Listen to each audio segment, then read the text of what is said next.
La verdad sobre el caso del señor Valdemar, de Edgar Allan Poe.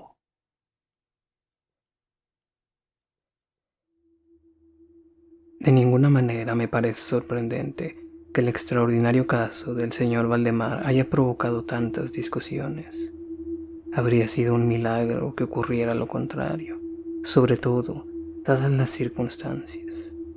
Aunque todos los participantes deseábamos mantener el asunto alejado de la opinión pública, al menos por el momento, o hasta que se nos ofrecieran nuevas oportunidades de investigación. A pesar de nuestros esfuerzos, no tardó en difundirse una versión tan espuria como exagerada que se convirtió en fuente de tergiversaciones de lo más desagradable y, como es natural, de profunda incredulidad. Ha llegado el momento de que yo dé a conocer los hechos, en la medida en que me es posible comprenderlos. Helos aquí de manera sucinta. Durante los últimos años, el estudio del hipnotismo había atraído repentinamente mi atención. Hace unos 9 meses se me ocurrió de pronto que en la serie de experimentos efectuados hasta ese momento existía una omisión tan curiosa como inexplicable. Jamás se había hipnotizado a alguien in articulo mortis. Quedaba por verse si, en primer lugar, un paciente en esas condiciones sería susceptible de influencia magnética. Segundo, en caso de que lo fuera, si su estado aumentaría o disminuiría dicha susceptibilidad. Y tercero, hasta qué punto o por cuánto tiempo el proceso hipnótico sería capaz de detener la intrusión de la muerte. Quedaban por aclarar otros puntos, pero estos eran los que más excitaban mi curiosidad, sobre todo el último, dada la inmensa importancia que podían tener sus consecuencias. Pensando si entre mis relaciones habría algún sujeto que me permitiera verificar esos puntos, me acordé de mi amigo Ernest Valdemar, renombrado compilador de la biblioteca forénsica y autor, bajo el nom de plume de Issachar Max, de las versiones polacas de Wallenstein y Gargantua. El señor Valdemar, residente desde 1839 en Harlem, Nueva York, es o era especialmente notable por su extraordinaria delgadez, tanto que sus extremidades inferiores se parecían mucho a las de John Randall, y también por la blancura de sus patillas se creaban un violento contraste con sus cabellos negros, lo cual llevaba a suponer con frecuencia que usaba peluca. Tenía un temperamento muy nervioso, que lo convertía en buen sujeto para experiencias hipnóticas. 2 o 3 veces lo había adormecido sin gran trabajo, pero me decepcionó no alcanzar otros resultados que los que su especial constitución me había hecho prever. Su voluntad no quedaba nunca bajo mi entero dominio y, por lo que respecta a la clarividencia, no se podía confiar en nada de lo que había conseguido con él. Atribuía yo aquellos fracasos al delicado estado de salud de mi amigo. Unos meses antes de trabar relación con él, los médicos le habían diagnosticado tuberculosis. El señor Valdemar acostumbraba a referirse con toda calma a su próximo fin, como algo que no cabía ni evitar ni lamentar. Cuando me asaltaron las ideas a las que he aludido, lo más natural me parecía acudir a Valdemar. Demasiado bien conocía la serena filosofía de mi amigo como para temer algún escrúpulo de su parte. Por lo demás, no tenía parientes en América que pudieran intervenir para oponerse. Le hablé con franqueza del asunto y, para mi sorpresa, noté que se interesaba vivamente. Digo para mi sorpresa, pues si bien hasta entonces se había prestado libremente a mis experimentos, jamás demostró el menor interés por lo que yo hacía. Su enfermedad era, de las que permiten un cálculo preciso sobre el momento en que sobrevendrá la muerte. Convinimos, pues, en que me mandaría llamar 24 horas antes del momento fijado por sus médicos para su fallecimiento. Hace más de 7 meses que recibí la siguiente nota de puño y letra de Valdemar. Estimado P., ya puede usted venir. D y F coinciden en que no pasaré de mañana a medianoche y me parece que han calculado el tiempo con mucha exactitud. Valdemar. Recibí el billete media hora después de escrito y 15 minutos más tarde estaba en el dormitorio del moribundo. No lo había visto en los últimos 10 días y me aterró la espantosa alteración que se había producido en tan breve intervalo. Su rostro tenía un color plumizo. No había el menor brillo en los ojos y tan terrible era su delgadez que la piel se había abierto en los pómulos. Expectoraba de continuo y el pulso era casi imperceptible. Conservaba, no obstante, una notable lucidez y cierta fuerza. Me habló con toda claridad, tomó algunos calmantes sin ayuda ajena y, en el momento de entrar en su habitación, me lo encontré escribiendo unas notas en una libreta. Se mantenía sentado en el lecho con ayuda de varias almohadas y estaban a su lado los doctores D y F. Luego de estrecharle la mano a Valdemar, llevé aparte a los médicos y les pedí que me explicaran detalladamente el estado del enfermo. Desde hacía 18 meses, el pulmón izquierdo se hallaba en un estado semióseo o cartilaginoso y, como es natural, no funcionaba en absoluto. En su porción superior, el pulmón derecho aparecía parcialmente osificado, mientras la inferior era tan solo una masa de tubérculos purulentos que se confundían unos con otros. Existían varias dilatadas perforaciones y en un punto se había producido una adherencia permanente a las costillas. Todos estos fenómenos del lóbulo derecho eran de fecha reciente. La osificación se había operado con insólita rapidez, ya que un mes antes no existían señales de esta, y la adherencia solo había sido comprobable en los últimos 3 días. Aparte de la tuberculosis, los médicos sospechaban un aneurisma de la aorta, pero los síntomas de osificación dificultaban en demasía un diagnóstico. Ambos facultativos opinaban que Valdemar moriría hacia la medianoche del día siguiente, un domingo. Era ahora las 7 de la tarde del sábado. Al abandonar la cabecera del moribundo para conversar conmigo, los doctores D y F se habían despedido definitivamente de él. No era su intención volver a verlo, pero, a mi pedido, convinieron en examinar al paciente a las 10 de la noche del día siguiente. En cuanto se hubieron ido, le hablé con franqueza a Valdemar sobre su próximo fin y me referí en detalle al experimento que le había propuesto. De nuevo se mostró dispuesto e incluso ansioso por llevarlo a cabo y me pidió que comenzara de inmediato.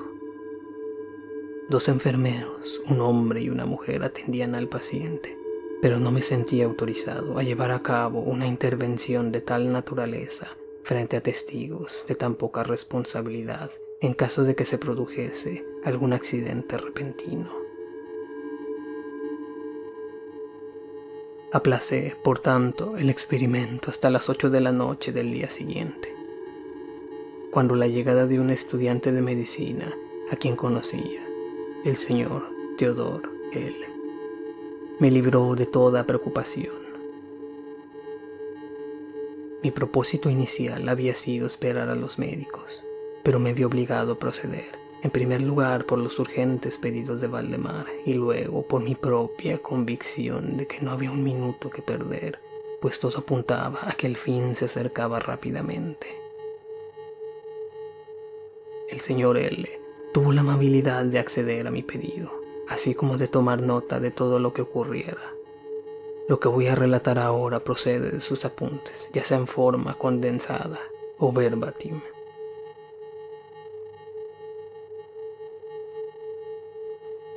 Eran las 8 menos 5 minutos cuando, después de tomar la mano de Valdemar, le pedí que manifestara con toda la claridad posible, en presencia de él, que estaba dispuesto a que yo lo hipnotizara en el estado en que se encontraba.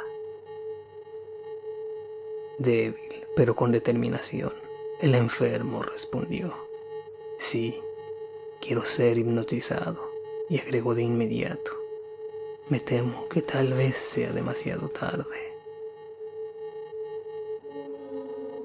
Mientras así decía, empecé a efectuar los pases que en las ocasiones anteriores habían sido más efectivos con él.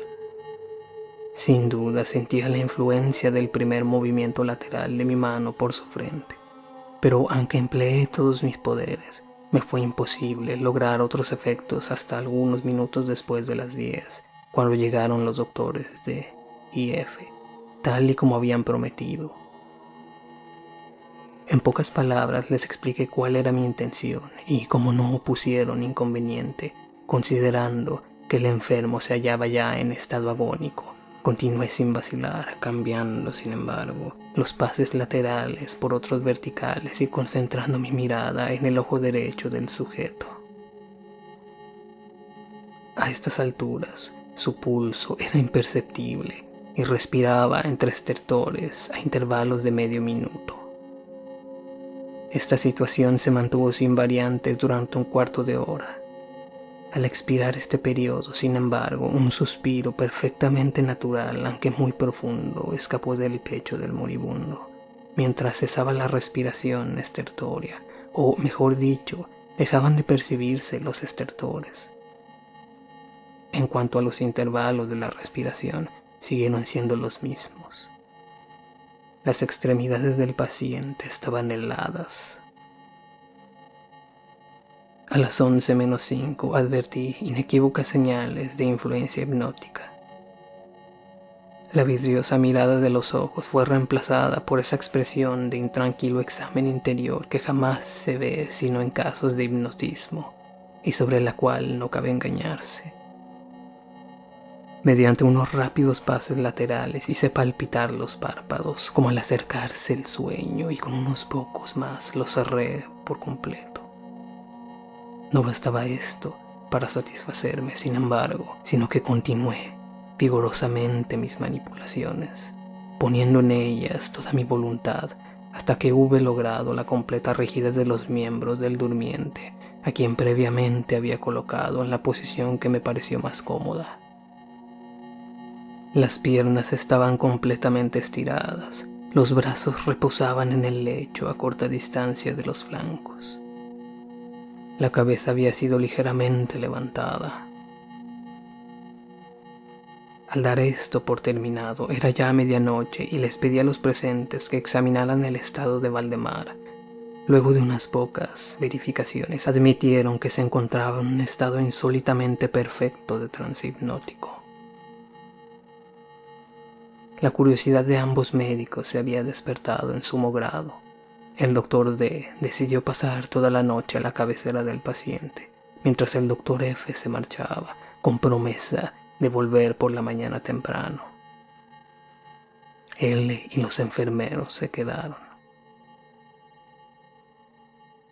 Dejamos a Valdemar en completa tranquilidad hasta las 3 de la madrugada, hora en que me acerqué y vi que seguía en el mismo estado que al marcharse el doctor F. Cabe decir que yacía en la misma posición y su pulso era imperceptible. Respiraba sin esfuerzo, aunque casi no se advertía su aliento, salvo que se aplicara un espejo a los labios. Los ojos estaban cerrados con naturalidad y las piernas tan rígidas y frías como si fueran de mármol. No obstante, la apariencia general distaba mucho de la muerte. Al acercarme, intenté un ligero esfuerzo para influir sobre el brazo derecho, a fin de que siguiera los movimientos del mío, que movía suavemente sobre su cuerpo. En esta clase de experimento jamás había logrado buen resultado con Valdemar, pero ahora, para mi estupefacción, vi que su brazo, débil pero seguro, seguía todas las direcciones que le señalaba el mío. Me decidí entonces a intentar un breve diálogo. «Valdemar, ¿duerme usted?», pregunté. No me contestó, pero noté que le temblaban los labios, por lo cual repetí varias veces la pregunta. A la tercera vez, todo su cuerpo se agitó con un ligero temblor. Los párpados se levantaron lo bastante para mostrar una línea del blanco del ojo.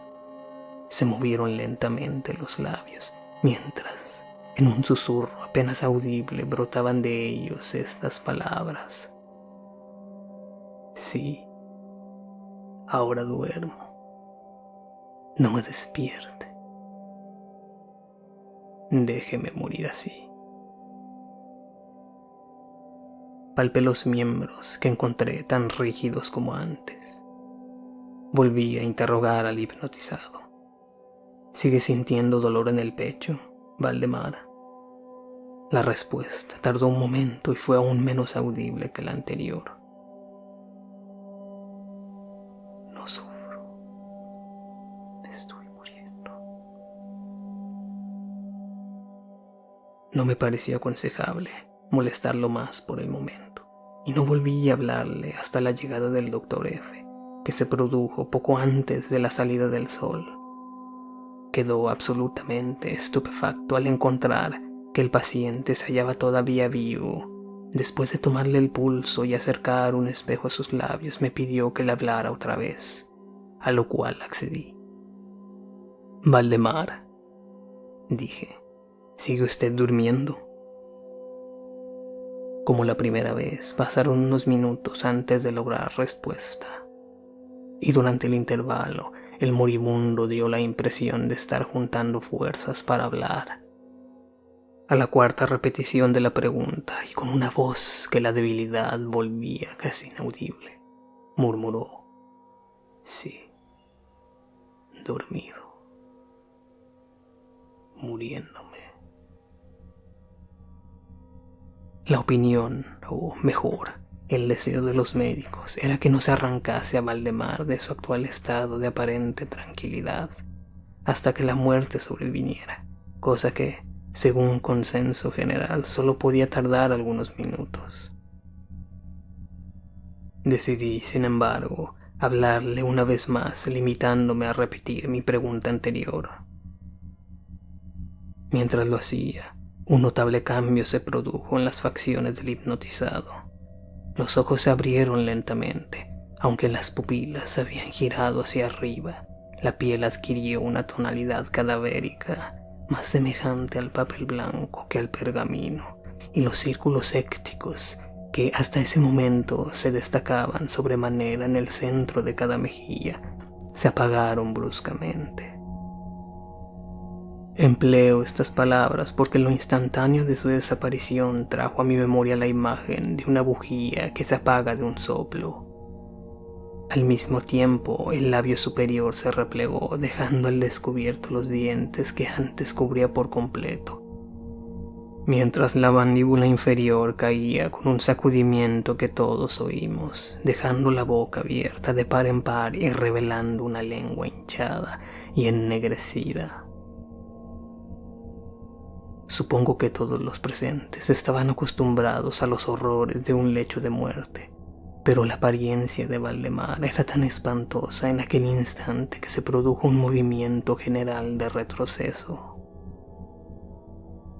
Comprendo que he llegado ahora a un punto de mi relato en el que el lector se sentirá movido a una absoluta incredulidad.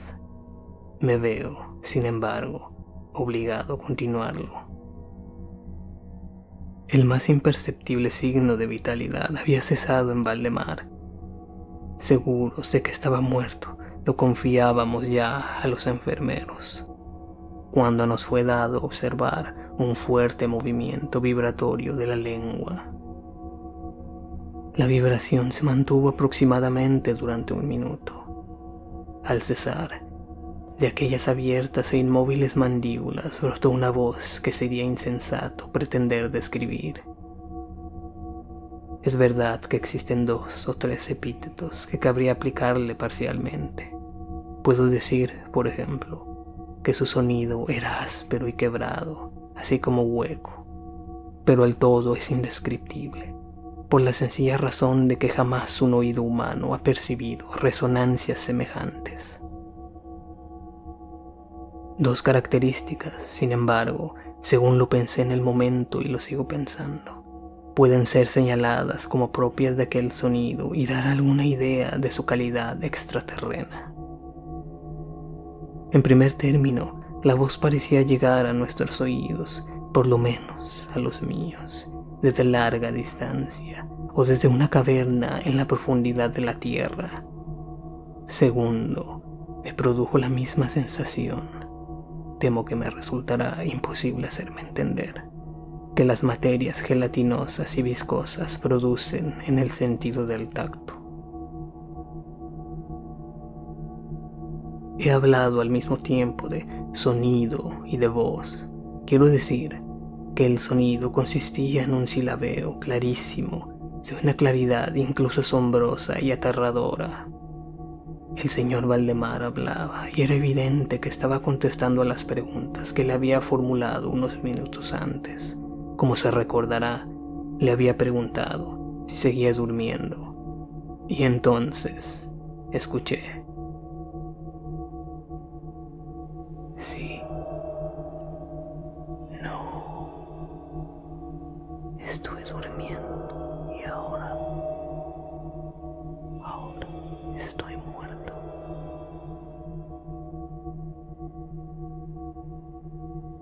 Ninguno de los presentes pretendió siquiera negar ni reprimir el inexpresable, estremecedor espanto que aquellas pocas palabras así pronunciadas tenían que producir. Él, el estudiante, cayó desvanecido. Los enfermeros escaparon del aposento y fue imposible convencerlos de que volvieran. Por mi parte, no trataré de comunicarle mis propias impresiones al lector. Durante 1 hora, silenciosos, sin pronunciar una palabra, nos esforzamos por reanimar a L. Cuando volvió en sí, pudimos dedicarnos a examinar el estado de Valdemar. Seguía en todo sentido como lo he descrito antes, salvo que el espejo no proporcionaba ya pruebas de su respiración. Fue inútil que tratáramos de hacerle sangrar en el brazo. Debo agregar que éste no obedecía ya a mi voluntad. En vano me esforcé por hacerle seguir la dirección de mi mano. La única señal de la influencia hipnótica la constituía ahora el movimiento vibratorio de la lengua cada vez que volvía a hacerle una pregunta a Valdemar. Se diría que trataba de contestar, pero que carecía ya de voluntad suficiente. Permanecía insensible a toda pregunta que le formulara cualquiera que no fuese yo, aunque me esforcé por poner a cada uno de los presentes en relación hipnótica con el paciente. Creo que con esto he señalado todo lo necesario para que se comprenda cuál era la condición del hipnotizado en ese momento. Se llamó a nuevos enfermeros y a las 10 de la mañana abandoné la morada en compañía de ambos médicos y de L. Volvimos por la tarde a ver al paciente. Su estado seguía siendo el mismo. Discutimos un rato sobre la conveniencia y posibilidad de despertarlo, pero poco nos costó llegar a la conclusión de que nada bueno se conseguiría con eso. Resultaba evidente que hasta ese momento la muerte, o eso que de costumbre se denomina muerte, había sido detenida por el proceso hipnótico. Parecía claro que, si despertábamos a Valdemar, lo único que lograríamos sería su inmediato, o por lo menos su rápido fallecimiento. Desde este momento, hasta fines de la semana pasada.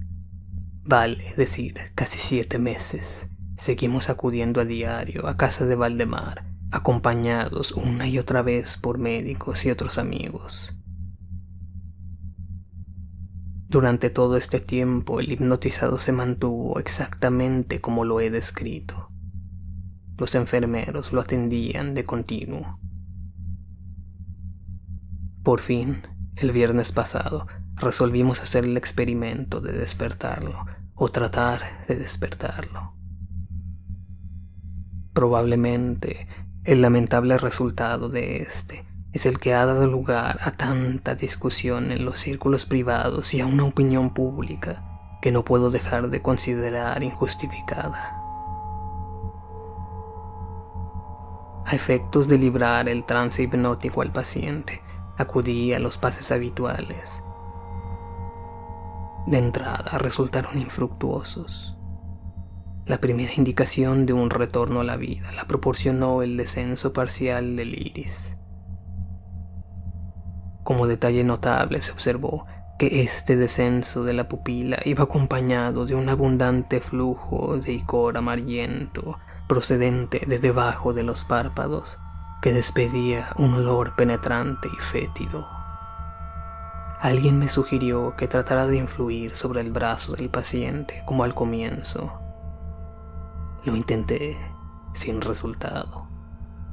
Entonces el Dr. F expresó su deseo de que interrogara al paciente. Así lo hice, con las siguientes palabras. Señor Valdemar, ¿puede explicarnos lo que siente y lo que desea? Reaparecieron en el acto los círculos sécticos en las mejillas, la lengua tembló, o mejor dicho, rodó violentamente en la boca, aunque las mandíbulas y los labios siguieron rígidos como antes. Y entonces resonó aquella horrenda voz que he tratado ya de describir. Por amor a Dios, pronto, hágame dormir, despiérteme, pronto, despiérteme, le digo que estoy muerto. Perdí por completo la serenidad y durante un momento me quedé sin saber qué hacer. Por fin intenté calmar otra vez al paciente, pero al fracasar, debido a la total suspensión de la voluntad, cambié el procedimiento y luché con todas mis fuerzas para despertarlo. Pronto me di cuenta de que lo lograría, o por lo menos así me lo imaginé, y estoy seguro de que todos los asistentes se hallaban preparados para ver despertar al paciente. Pero lo que realmente ocurrió fue algo para lo cual ningún ser humano podía estar preparado. Mientras ejecutaba rápidamente los pases hipnóticos, entre los clamores de muerto, muerto, que literalmente explotaban desde la lengua y no desde los labios del sufriente, bruscamente todo su cuerpo, en el espacio de 1 minuto o aún menos, se encogió, se deshizo, se pudrió entre mis manos. Sobre el lecho, ante todos los presentes, no quedó más que una masa casi líquida de repugnante, de abominable putrefacción.